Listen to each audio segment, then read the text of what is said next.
For weeks, political analysts and commentators have dissected why Donald Trump won the presidential election. Tonight, our Pennsylvania State Capitol correspondent, Kara Jeffers, is live with feedback from Pennsylvania election experts. Good evening, Kara.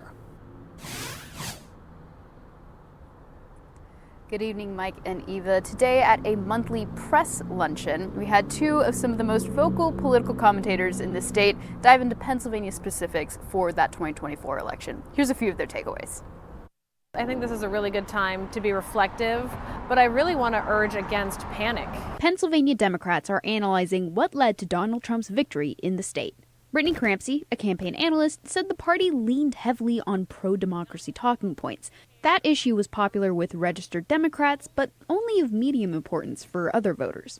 As ever, it's going to come back to the economy. So if we're looking at spend per message, those are some things that we may have to tweak. But our platform, I still feel, works best for working families and the average voter. Presenting those policies in more compelling ways is also key. Crampsey says the Harris campaign knocked on 2 million doors in that week before the election.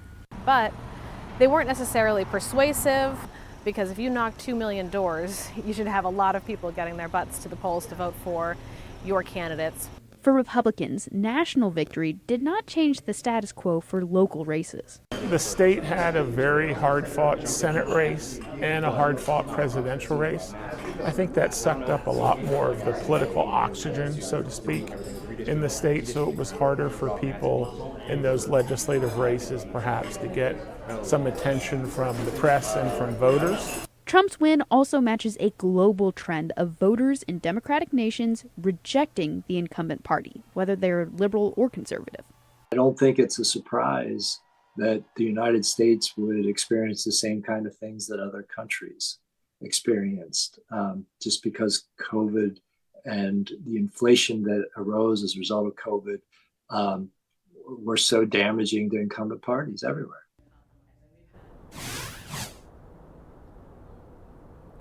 Now, both political parties are already looking ahead to 2026 for what's going to be the top issues and potential candidates on the ticket for them. In Harrisburg, I'm Kara Jeffers, Erie News Now.